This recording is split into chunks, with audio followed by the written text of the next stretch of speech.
Hey y'all, it's been a while. How have you been?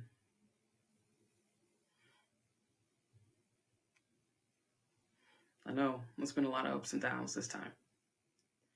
And in the words of Miss Major, we're still fucking here.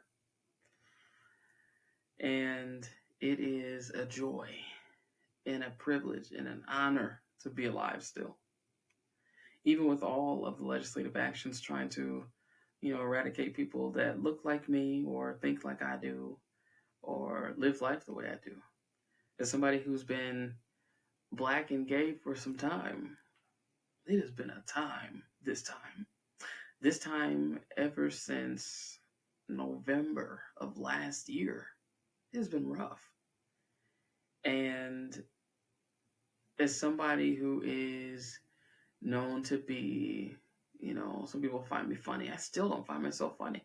Some people know me to be funny. Some people know me to be calm, reassured, a constant presence of joy and uplifting. But I will say that it has been really challenging this time to keep what people know of me alive. And I think a great reckoning is prevalent in our country right now, and it's really challenging us to think about what mental health means, what being aware of what it is that you need means, and who gets to determine that. And it has been quite a bit trying to ground and recenter. And I know I'm not alone in that. In I work in reproductive justice, and in this point in time, there are a lot of leaders that I know that are reconnecting with self and learning what it means to lead with a human-centered approach. And when I say human-centered, I mean with rest at the forefront, with joy at the forefront, with normalizing the times that we're in at the forefront. And um, right now, I've been doing my best to rediscover what rest looks like for me, what joy looks like for me, what loving myself looks like in relation to community, you know. And sometimes there is a notion that kind of takes over that you have to be everything to everyone, and that's simply not true. And it's taken me a long time to finally get to the point where I'm at now, which is whoever gets me, I'm for it. Whoever doesn't, I don't give a damn. And I wonder um, how many of us have had to reach that point, and what type of drastic measures it took to get there. Because we are at the point now where we are identifying who's in community with us, who's in coalition with us, and what it means to be in the moment where we can still laugh and have a good time. Um, since we last saw each other, I lost my dear, dear, dear, dear cousin Malik. And for those of you who had been watching since the beginning, you know that Malik was on episode 6 of season 1. And so um, Malik passed away from sickle cell complications, and he was only 27 years old. I will miss Malik Rahim Dunlap. And in thinking about being true to yourself and rediscovering what it means to be in rest and be in joy and sustaining yourself, I was reminded at his celebration of life that it's so important to know and own what your story is. At the celebration of life for my cousin Malik, all of the stories consistently shared that he was messy but kind, meaning he was here for a good cut up moment and would talk about some folk, but he was also very kind and had a servant's heart. Um, and it got me thinking about legacy and what we leave behind. And what I really appreciate about Malik's story is that he reminded us in his very short time to give what you can while you can, but to also still take a moment for you to recover. Now, Malik was one of those people who you instantly felt either, warm, or you felt like you wanted to laugh, or you felt like you just wanted to cut up. He had that energy about him. And he never let on how sick he was, even though he felt terrible most of his days, most of his 27 years of life.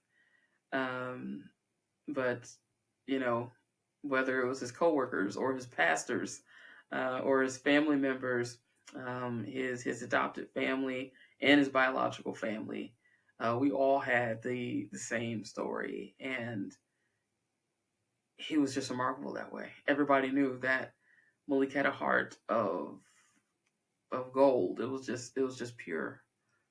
And it got me thinking, I wonder, what would folks say is something that they know to be true about me across the board? And I couldn't answer that. And there are people who came in at different parts of my life who saw a different version of me. There are folks who was just like, oh yeah, Destinee cuts up all the time. There are also folks who say, oh no, Destinee's very serious. There are also folks just like, oh, Destinee's very organized, or Destinee is very focused, or she's very driven. And I'm just like, where are all these people? Where are people getting this from? But Malik's life and being reminded of who he was and how he was for everyone,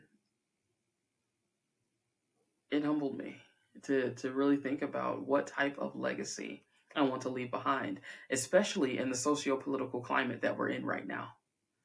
Knowing that I want to center rest, knowing that I want to center joy, knowing that I want to still center action in a way that feels good to me to be able to contribute sustainably. Especially at a time where this, like I said, this administration is something different. They're really trying to eradicate the people who either look like me, think like me, or in our case, because we're here together, look like us, think like us, or have compassion for community and for life. It is something else right now. But in thinking of it, I hope that when people think about me, and you can use this you can use this as your own exercise as you think about this at home,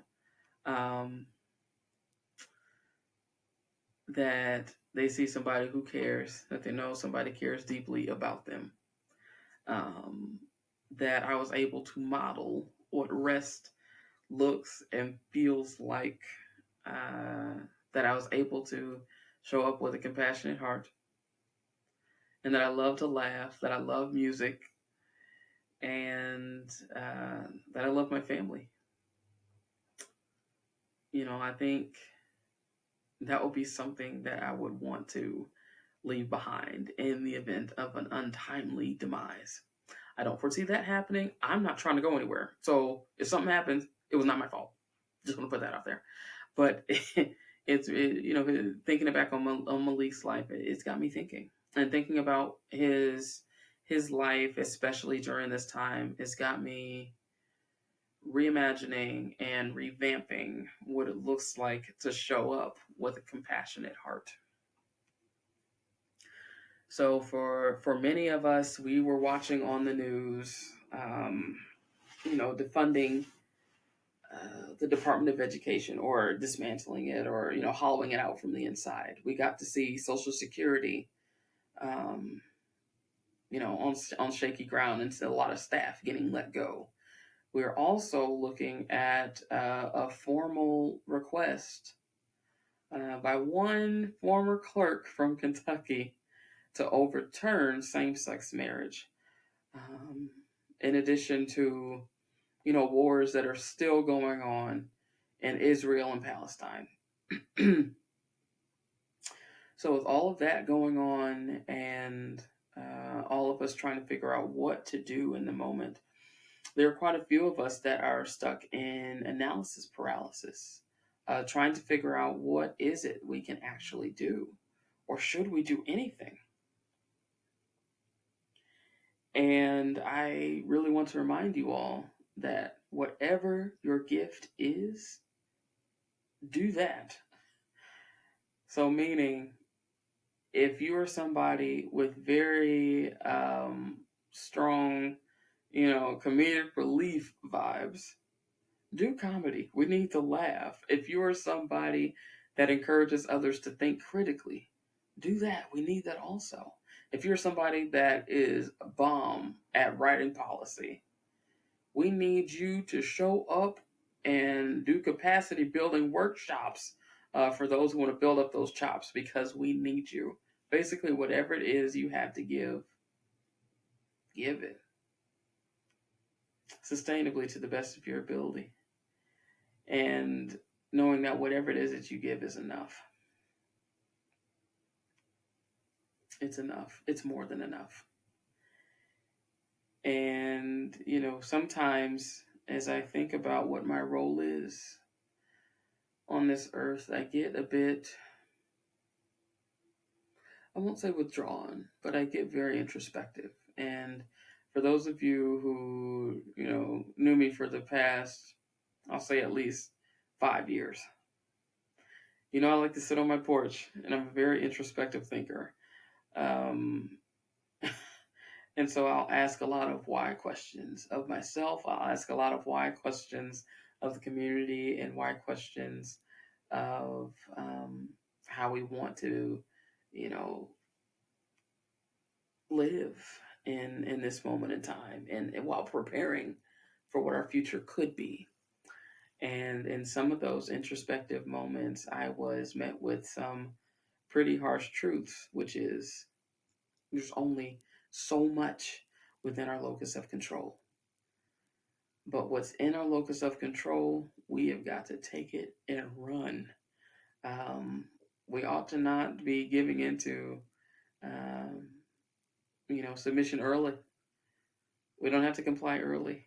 And there's something beautiful about having the gift of asking yourself and other people introspective questions. And I can honestly say, as a part of the legacy that I want to be able to leave behind, is, damn, Destinee asked a lot of great questions. Even though people know me as Dr. Destinee Woodruss, I'm a forever student. And there are those who there are those of you who do not have the distinction of being called doctor, but ask excellent questions, and that is a gift. Oh, hold on. I feel a sneeze coming. Ooh. Excuse me. Thank you. In thinking about what it means to bring your gifts and your fullness to the table, I challenge you all to still ask those questions, and be prepared for what the answers are. And right now, in this time of history, there is a lot of truth telling, truth seeking, and intergenerational memory being activated. And so in the truth telling, there are people who are writing quite a few op-eds, editorial or opinion, pieces. And there are people who are writing books. There are people who are writing journal articles. Even while the field of journalism is on shaky ground right about now. We need that. We need truth telling. It still matters. We still need those spoken words, performances. We still need to be able to create art that tells what the story is. We need it. and truth seeking. So as sure as there are people writing and making art and sharing their story in an oral way, there are people who are seeking it. So here's your confirmation to say, is somebody who is telling the story, know that somebody is seeking that. This administration is relying on the fact that communities are grappling with what to do. And it's like, oh my God, what do we do? What do we do? We're going to do what we've always done to build community, which is truth telling, truth seeking, and doing what we can with what it is that we've learned. And so that that intergenerational memory, it comes into play then. And there are folks who are asking the questions, well, oh my God, what did our elders do back then? Or what did my mom do? What did our communities do when we faced this sort of adversity, hardship? Now, I will say that the time that we're in, I've spoken to quite a few elders. They said they haven't seen anything like it. And there are other elders who said, yeah, we've been through something similar. So I'm sure we'll have a rough time, but we should be all right. And somewhere in the middle, there are quite a few of us who are wondering, because we have not gotten to the point of elder status. How do we get through this before? How are we going to get through it now? And to that end, I say, it's going to take learning from our elders. It's going to take realizing our lived experience, our personal experience, our professional experience matters. And also looping in the youth, the younger generation, to this conversation. Quite often the polar ends of the spectrum are left out. When we think about some of these conversations about how do we right the ship of salvaging what our democracy can look like or what our communities look like.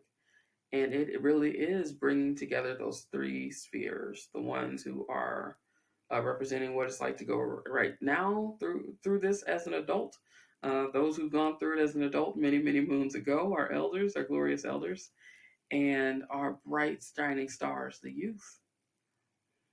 There's something so beautiful and magical that happens when those three spheres come together for intergenerational learning and what intergenerational memory could be.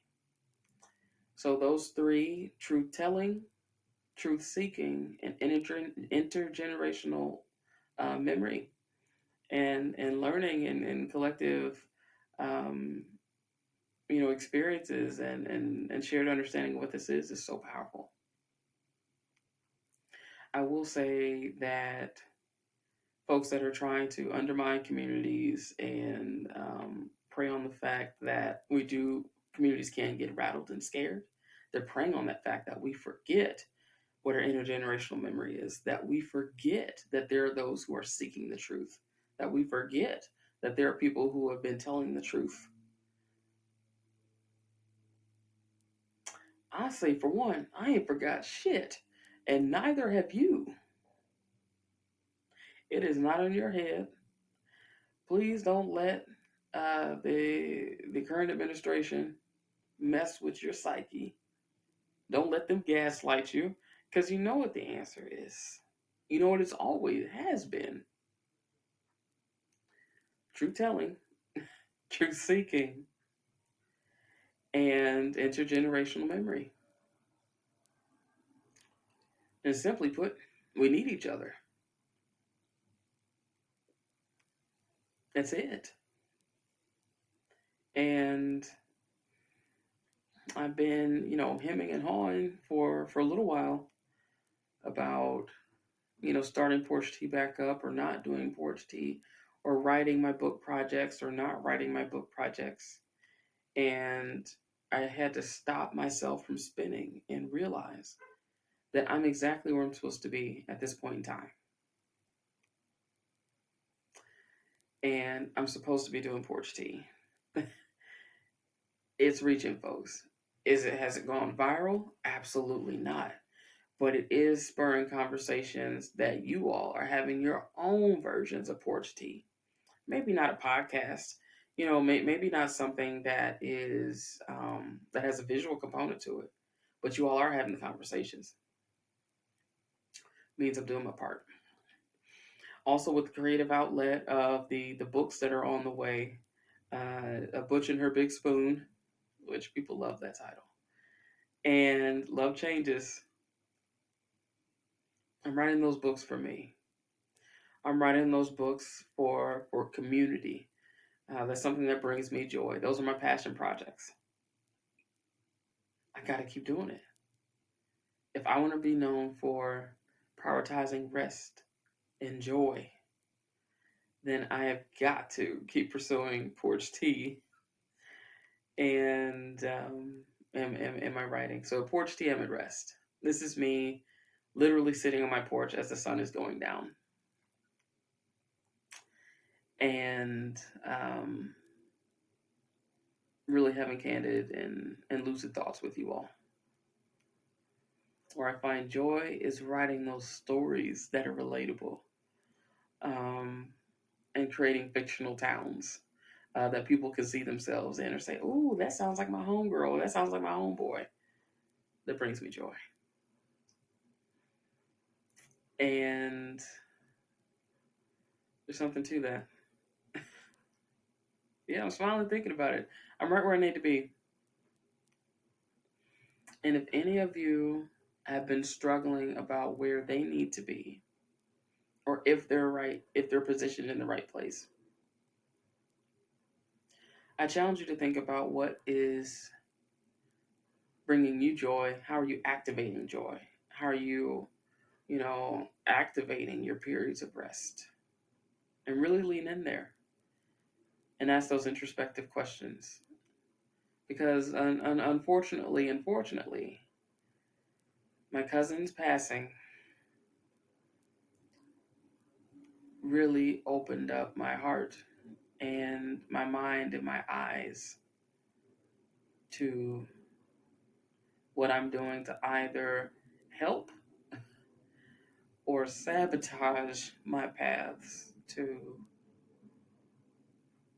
joy and rest and what I want to be known for.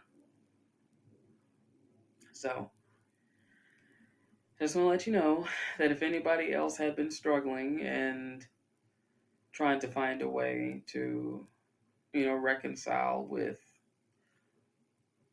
who you were and what you were doing beforehand, where you are right now and what you're going towards, I just want to let you know, if you too were struggling, you're in good company. There are quite a few of us who are still, wrapping our heads around what it means to be active in this time and questioning if it's enough, feeling a bit of imposter syndrome.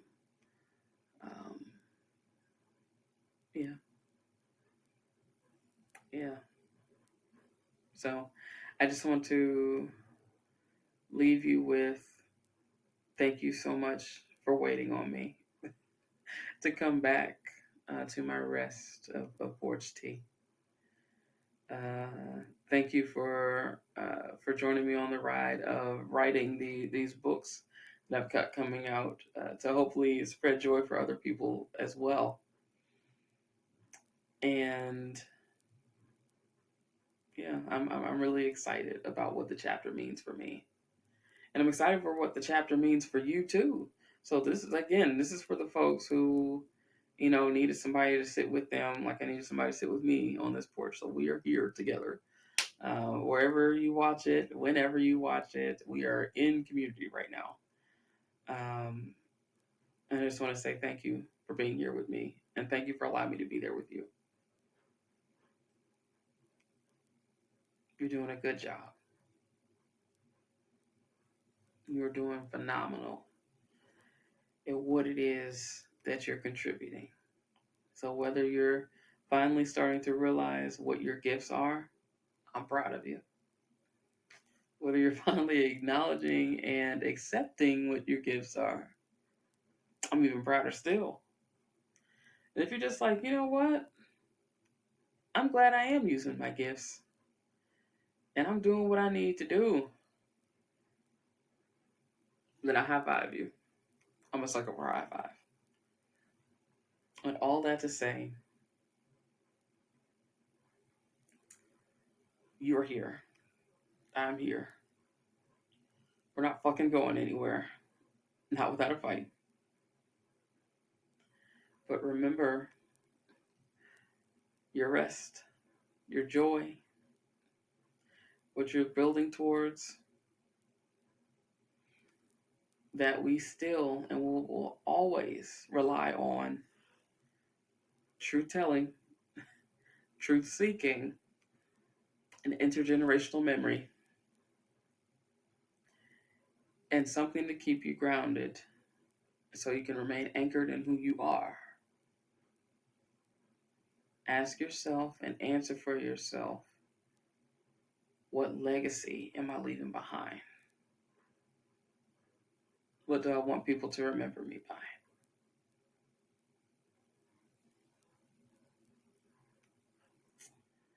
Yeah. Oh, yeah.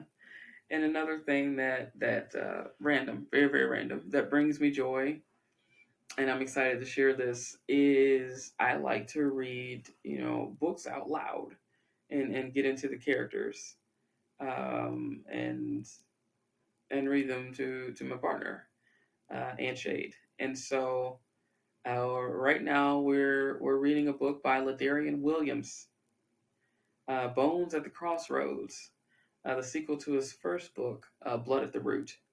And when I say, baby, it was made for us, it was made for us.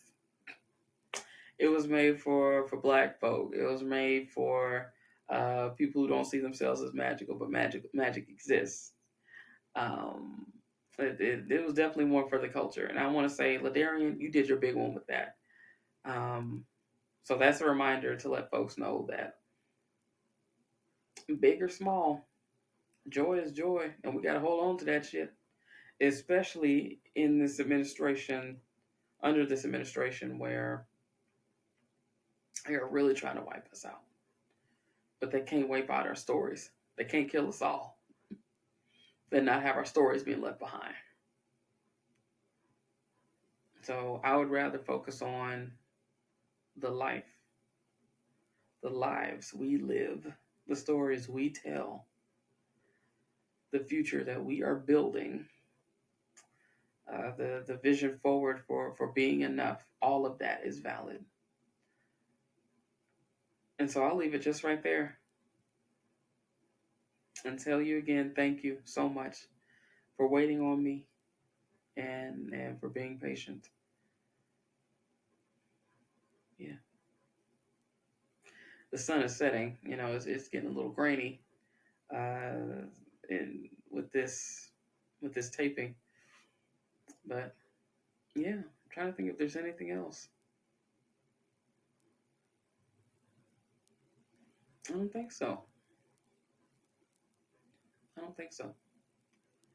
But if you all have anything, feel free to drop some comments in the chat. I look forward to reading them. And for those of you all who have my direct cell phone number, go ahead and text it. If you don't, send me an email. If you don't have that, well, I don't know what to tell you. Just drop them things in the chat, and I'll get to you as I'm able to get to you. But I'm so excited that we're here, and I'm so excited to be in the fight with you, and in the fight for you, with you and for you. And one in the air. I don't have any tea this time. I have coconut water. One in the air for Malik. Please pour it out on my behalf for him, and I thank him. But if you want to go back and look at the episode with Malik, that is season 1, episode 6, just so you can see his face. Love you, cousin. That's Porch Tea. Take care. Be well. And until next time, take care, folks.